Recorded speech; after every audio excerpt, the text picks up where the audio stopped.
I had a young lady that I was having a conversation with, and we were talking about strengthening the knees, and mentioned to her that she needs to start incorporating squats and lunges into her workouts.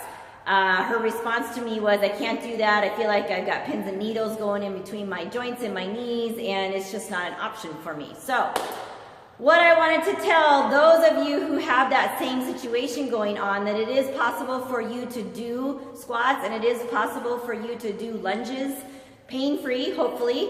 I'm going to give you some options for that. One thing I want to talk about is how we do squats every single day without probably even realizing it. So I'm assuming that you all go to the bathroom, correct? So most of us, if you're a female, or even if you're a guy, you have to sit down and go to the bathroom, right? So pretending this is a toilet, you have to sit down to go to the bathroom, right? What I've just done is I've done a squat, okay? So sitting down on the toilet is a squat. So you can't say that you don't do a squat every day. It might not be the most optimal situation where you're in a gym doing a squat, but you don't have to be in a gym to work out, correct?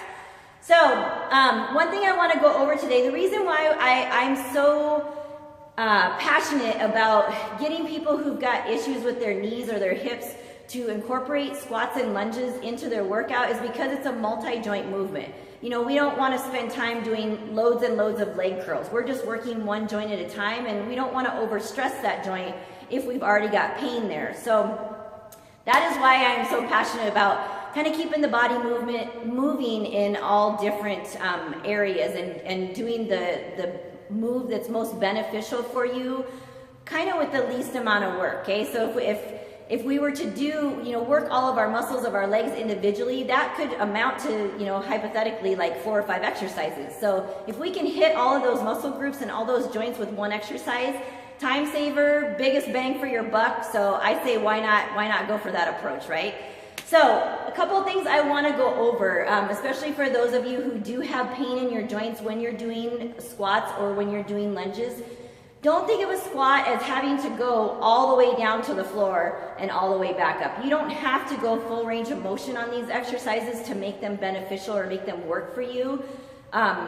Going or taking it to your level, scaling it to your level is still working. It might not be, you know, it might not look like Sally in the gym who comes all the way down in her squat, but you're still working within your pain threshold, your skill threshold, and your ability. So keep that in mind while you're doing that. It doesn't have to be perfect. You just have to get it started, okay? So a few things I'm going to go over with the squat first. So a few things, something that you can do if, you know, if you're one of those who has to scale it, use a kitchen chair.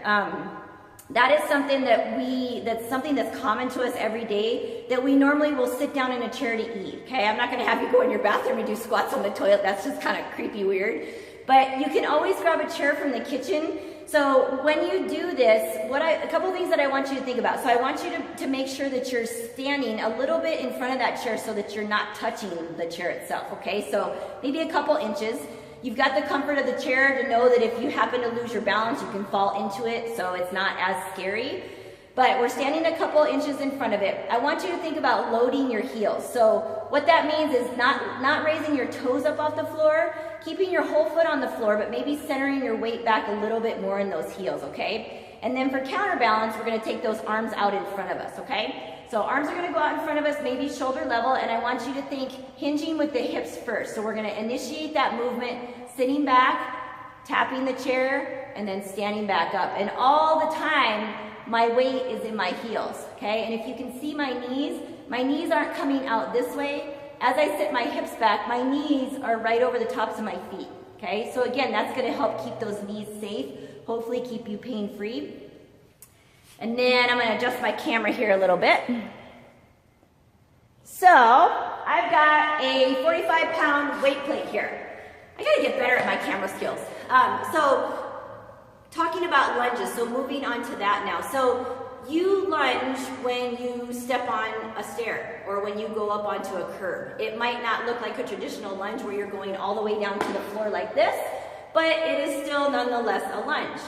So this is another way to kind of get into those movements or practice those movements without actually doing a lunge in a gym setting. So if you've got a staircase at home, bottom step is perfectly fine for that. Again, just like the squat, what I want you to think about is I want you to think about loading that heel. A lot of times we have a lot of strength in our quadriceps, our top thigh muscle, but we don't have a lot in our hamstrings and our glutes, and that's probably from inactivity or maybe sitting too much during the day, or just not realizing how to engage those muscles when we work out.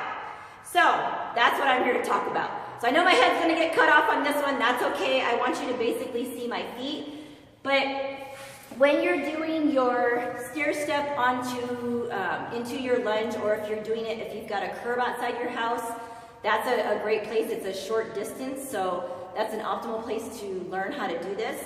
So what I want you to think about again is we're gonna put that whole entire foot on that staircase. We don't want the heel hanging off. And just like with our squat, we want to load a little bit more into the heels. And if you do this correctly, you're going to feel your booty and your hamstrings, the back of your upper leg, work a little bit more than the front of your legs, okay? So we are working all those muscles, but we're targeting the backside a little bit more with the lunge. So I'm going to stand up here and I'm going to cut my head off, but I just want you to see this part of it. So taking that foot, and we're going to place that foot on top of our step, and positioning in the back. So we want to have the back heel lifted, okay? We want to load the front leg. And when we come down, it doesn't have to be, knee to the floor. It can be just a little bit of a bend, just enough to get some range of motion there. And then as you develop the strength, you can come down a little bit further if that works best for you, okay? So hopefully those are some options that you can use at home, just to kind of build strength. I know some of you are a little bit nervous about taking this into the gym, and that's okay. But you've got to start somewhere, and I just want you guys to know that there is an option. If you've got knee pain, please don't let somebody tell you that you can never do these movements again, because as you can see, squats are disguised in everyday movements. Sitting on the toilet, sitting in a chair, maybe getting in and out of your car, something like that. So keep that in mind, that we do these every day, and you definitely don't want to take them out of your workout, okay? So please keep submitting those questions. I'm so excited that you guys are getting into this, and it helps me learn and get out of my comfort zone for doing these videos. So have a great Friday, guys.